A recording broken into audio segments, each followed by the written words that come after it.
News 360 में अगली खबर दिल्ली से है, जहां नीट पेपर लीक को लेकर हुए छात्र आंदोलन में कई सुरक्षाकर्मी घायल हुए थे, जिनके परिवार वालों ने पहली बार मीडिया के सामने आकर अपने दर्द को बयान किया है।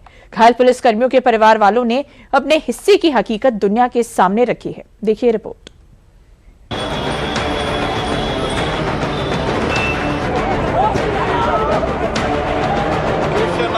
हम अपनी आप बीती आप लोगों के सामने रखना चाहते हैं। रात को 10 बजे के करीब पापा के कलीग्स उन्हें घर लेके आए और उनकी यूनिफॉर्म पूरी खून से लाल थी। मेरे पति दिल्ली पुलिस में एसीपी के पद पे सेवाएं निभा रहे हैं। 20 जुलाई की रात देर रात जब वो घर पहुंचे चोटिल हालत में, वो क्षण मेरी और मेरी बेटी 2 साल की बेटी के लिए बहुत ही दर्दनाक, बहुत ही ट्रॉमेटिक था। मेरे पापा जब भी रात में घर आते थे तो वो बोलते थे कि अब ये प्रोटेस्ट स्टूडेंट प्रोटेस्ट नहीं लग रहा है, इसमें बहुत सारे एंटी सोशल एलिमेंट्स जुड़ चुके हैं। मेरे फादर को उनके हेड पे इंजरी आ रखी है उनके फ्रेंड के थ्रू। कोई पत्थर का टुकड़ा हेलमेट टूटने के बाद उनके सर पर लगता तो शायद वो आज इस दुनिया में नहीं रहते। हर हिंसक तस्वीर की 2 कहानियां होती है, एक जो कैमरे में कैद हो जाती है और दूसरी जो कैमरे के पीछे छूट जाती है। 20 जुलाई को दिल्ली के जंतर मंतर पर नीट पेपर लीक विरोध प्रदर्शन के दौरान हुई हिंसा की तस्वीरें आपको जरूर याद होगी। किसी ने उसे सोशल मीडिया पर देखा, किसी ने टीवी स्क्रीन पर हर किसी ने इसको लेकर अपनी अपनी राय बनाई।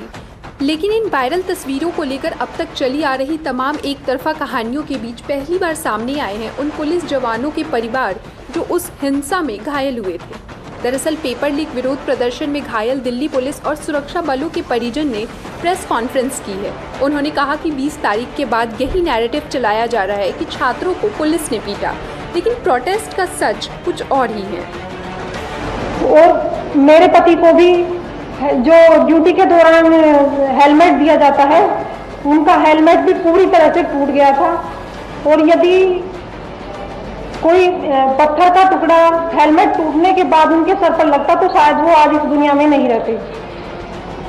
ये सोचकर और ये उनके बताए जाने पर मैं इतनी ज़्यादा मेरी रूह कांप गई थी कि इसके बाद मेरा और मेरे परिवार का क्या होता। When the pelting started, मेरे पापा अपने सीनियर ऑफिसर्स को एक सेफ प्लेस में सिक्यूर करने चले गए, बट एक स्टोन उनके हेड पे हिट कर गया एंड उनका सर फट गया और उन्हें इंजरी हो गई। ये बोला था कि पुलिस वाले भी समाज का हिस्सा है। जिस पार्लियामेंट में लोग पॉलिटिशियंस और जिस पार्लियामेंट में पॉलिटिशियंस पुलिस वालों को क्रिमिनल बोल रहे हैं, उसी पार्लियामेंट को प्रोटेक्ट करने के लिए मेरे पापा ने इतनी सारी सीरियस इंजरीज ली हैं। और मुझे यही बोलना था कि I am a proud daughter of a marine commando and a police officer, जिन्होंने स्टूडेंट प्रोटेस्ट के नाम पर इकट्ठा हुए क्रिमिनल्स की भीड़ के बीच में सिंसेरिटी से ड्यूटी निभाई है। प्रेस कॉन्फ्रेंस के दौरान परिजनों का दर्द खुलकर सामने आया। उनकी आंखों में आंसू थे और आवाज में उस दिन की टीस साफ महसूस की जा सकती थी। घायल पुलिसकर्मियों के परिवारों ने बताया कि हिंसा का दर्द सिर्फ ड्यूटी पर मौजूद जवानों ने नहीं बल्कि उनके अपनों ने भी झेला। पुलिस वालों के परिजनों ने आरोप लगाया कि प्रदर्शन में असामाजिक तत्व शामिल थे। शरारती तत्व ने पुलिस पर पथराव किया। हिंसक और उपद्रवी लोगों ने हिंसा को अंजाम दिया। प्रेस कॉन्फ्रेंस के दौरान परिजनों ने प्रदर्शन के दौरान हुई हिंसा का एक वीडियो भी साझा किया। इसमें पुलिस कर्मियों पर पथराव और हिंसा की तस्वीरें साफ साफ नजर आ रही थी। वीडियो के जरिए उन्होंने घटनाक्रम के दिन हुए नुकसान और ड्यूटी पर तैनात जवानों की मुश्किलों का भी जिक्र किया।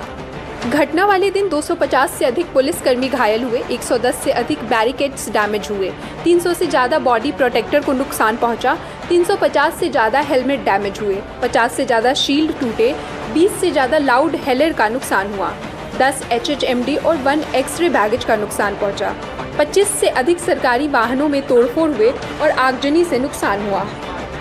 घायल पुलिसकर्मियों के परिजनों ने प्रेस कॉन्फ्रेंस कर जो आप बीती सुनाई, वह इस पूरे घटनाक्रम की सबसे बड़ी और अब तक की अनसुनी सच्चाई है। घायल जवानों के परिवार वालों ने इस मुद्दे पर खुद को सियासी तौर पर अनदेखा किया जाने का आरोप लगाया, तो मामला देश के संसद की गलियारे तक जा पहुंची और फिर लोकसभा में नेता प्रतिपक्ष राहुल गांधी ने घायल जवान के मुद्दे पर सवाल किए जाने पर ये जवाब दिया। उनके परिवारों ने प्रेस कॉन्फ्रेंस की। भैया बीजेपी के हो क्या? बीजेपी का जो पुलिस वाले जो परिवार वाले उन्होंने प्रेस कॉन्फ्रेंस किया, ये बार-बार बीजेपी का। नेता विपक्ष राहुल गांधी से जब घायल पुलिसकर्मियों के मसले पर सवाल किए गए तो सवाल पूछने वाले पत्रकार पर ही भड़क गए। वहीं इस घटना के बाद मौके पर मौजूद सवाल पूछने वाले व्यक्ति राहुल गांधी के रवैये पर बेहद नाराज दिखा।